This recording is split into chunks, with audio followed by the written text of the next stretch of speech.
بسم الله الرحمن الرحيم.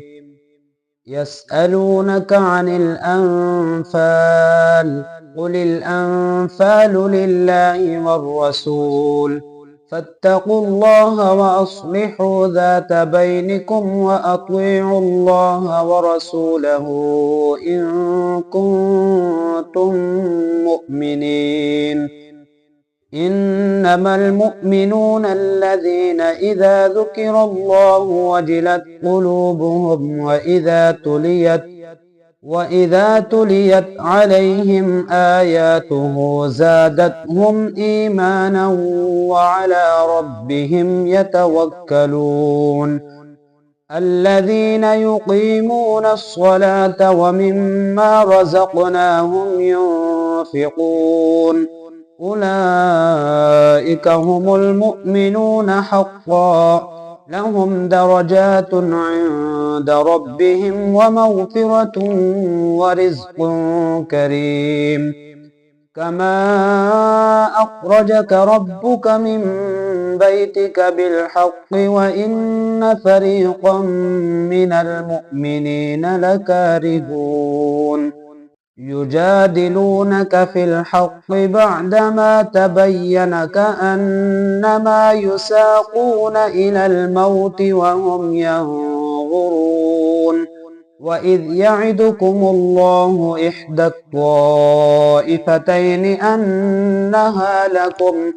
أنها لكم وتودون أن غير ذات الشوكة تكون لكم ويريد الله أن يحق الحق بكلماته ويقطع دابر الكافرين ليحق الحق ويبطل الباطل ولو كره المجرمون. إذ تستغيثون ربكم فاستجاب لكم أني ممدكم بألف من الملائكة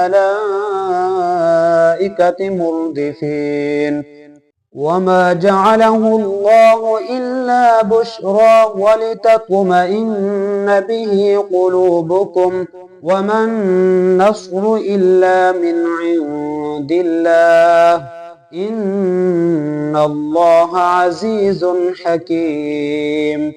إذ يغشيكم النعاس أمنة منه وينزل عليكم من السماء ماء ليطهركم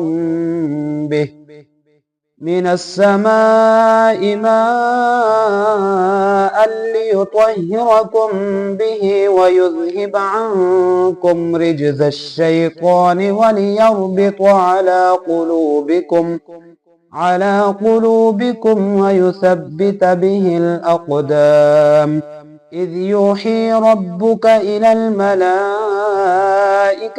أني معكم فثبتوا الذين آمنوا سألقي في قلوب الذين كفروا الرعب فاضربوا فوق الأعناق واضربوا منهم كل بنان.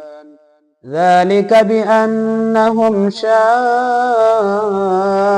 الله ورسوله ومن يشاقق الله ورسوله فإن الله شديد العقاب. ذلكم فذوقوه وأن للكافرين عذاب النار. يا أيها الذين آمنوا إذا لقيتم الذين كفروا زحفا فلا تولوهم الأدبار. ومن يولهم يومئذ دبره إلا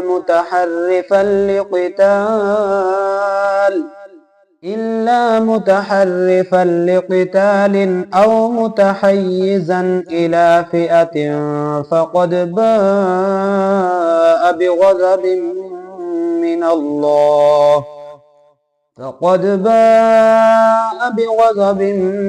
الله ومأواه جهنم وبئس المصير.